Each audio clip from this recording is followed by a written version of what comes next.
Perlemoen poaching along the Nelson Mandela Bay coastline has escalated in scale and sophistication, but one anti-poaching unit is pushing back with an unexpected advantage: highly trained dogs. Darkwater Ops has been making notable gains, and with us is Operations Director Rassie Erasmus to explain how the unit and their star dog Zeus are changing the game. Hi Rassie, welcome to BizNews. Hi. Before we talk about the unit and how you're addressing this problem, can you give us a sense of how serious the illegal Perlemoen problem is along that coastline? Perlemoen poaching at this current stage in the Eastern Cape is very rife. It's become a big problem where all sorts of syndicates are getting involved to get this commodity in it. And it's at the moment it's an international organized crime where various countries are involved in this industry. And if you look at abalone, the illegal part of abalone poaching in South Africa, it is the second biggest commodity being traded at the moment, talking fish-wise, and they fall just under the legal side of sardines. So if you take our big sardines is in South Africa, illegal abalone poaching is right underneath it. So you're talking millions and millions and millions of rands of this commodity being exported illegally to foreign countries. Well, you said that, it's also part of international networks. So when you catch these poachers, are they South African? Look, it happens in stages. This whole thing is staged very well. And the end users are obviously in the East, which is Vietnam, China, and those places. But they send their guys here to process it, to dry it, so that they can export it easier to their own countries. But it starts off with a bag runner that's just there to run that bag from the water to the transport vehicle. And so it escalates until you get to where it is in China, Hong Kong, Vietnam, where it gets exported to. So what makes that piece of coastline particularly vulnerable to poaching syndicates? The piece of coastline that we monitor and protect here in the Eastern Cape is like a 25-kilometer coastline. It is prime habitat for abalone. It's the right sea conditions, it's the right food for it there. So, and the ecosystem there is perfect and established for abalone. So that's why it's being so targeted to poach that piece of environment there for the abalone. So how did Darkwater Ops become involved? We came involved through a project with the name Pakisa Project. It is a government project where they try to see if they can make abalone a sustainable fishery that can later help the local communities to generate money in those fishing villages and communities for themselves. So we are the security service provider for this Pakisa project to protect the abalone farmed and ranched in that piece of coastline where they farm with abalone in natural waters where they plant abalone and then let it grow wild, and then later, if it's sustainable, then start harvesting for the local communities to generate money for them. And so when did you start using dogs for that? We started using dogs, say from 2017 to help us and assist us with apprehension and detection of abalone, while we're busy working in that region. How successful has that been, using dogs? Well, very successful.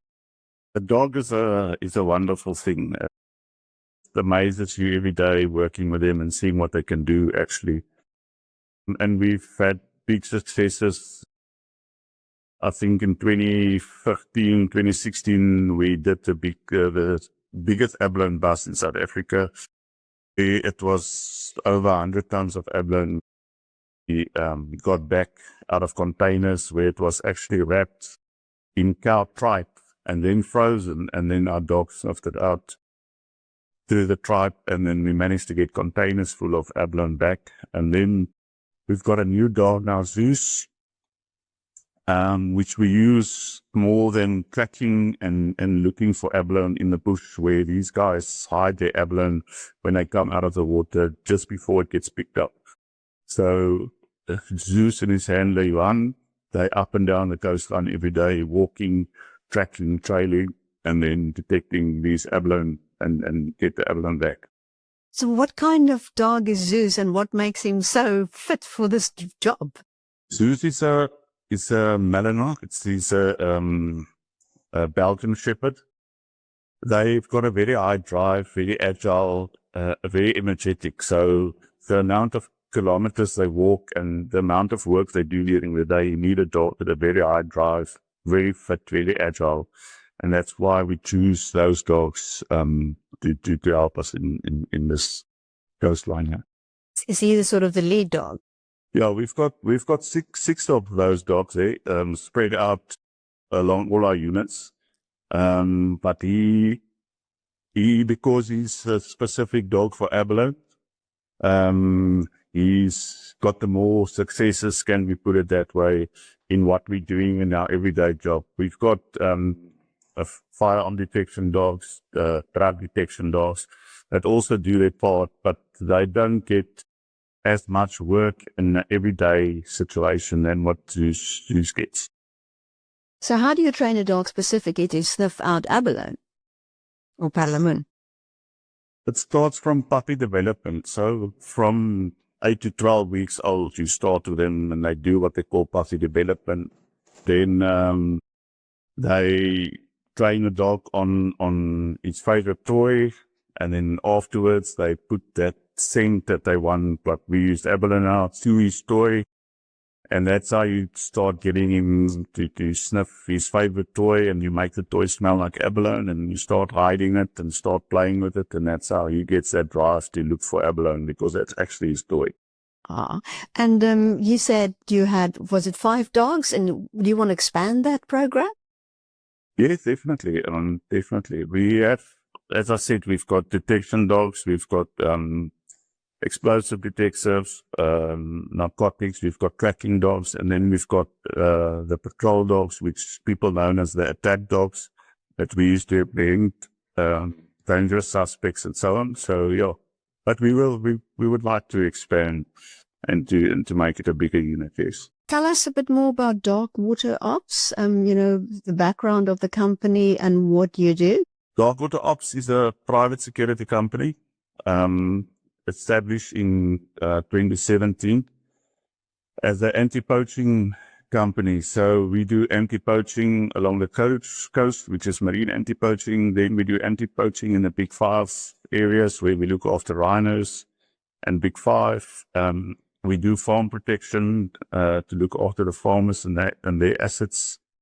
And then we do investigations and armed escorts. And then it's got a section where we do technical work with alarm cameras, those. And then we've got an armed response unit as well, like a normal armed response unit that's in your suburbs. We do that as well. Is that only operating in that area, in the Nelson Mandela Bay area? No, we've got contracts over the Eastern Cape. We've got contracts in Bronkhorstspruit. We had contracts in as far up as Port Norris. So we're widespread. But what makes us different is we are a elite unit. So we move it in small little groups, and we're highly trained, and we focus specifically on what we do and more on the prevention of something than the chase of something. So we try and stop it before it happens rather than chase after it's happened. I've been wondering about Perlemoen. So if you seize it, because it's still fresh, I mean, can you put it back into the sea? Or what do you do with it? Unfortunately not. Abalone is a creature that doesn't have a blood clotting agent in its system. So even if it gets a small nick or you hurt the skin of the abalone, it actually bleeds to death. And what happens here is the shell of the abalone is a third of its weight. So while the divers are diving it under the water, they actually de-shell it. So they only take the meat and they leave the shell in the water. Then the abalone is dead already. So you can't put it back. So what happens to the seized abalone? The seized abalone gets booked in to the SAPS 13, where Department of Agriculture, Environment, Forestry and Fisheries come and they collect the abalone.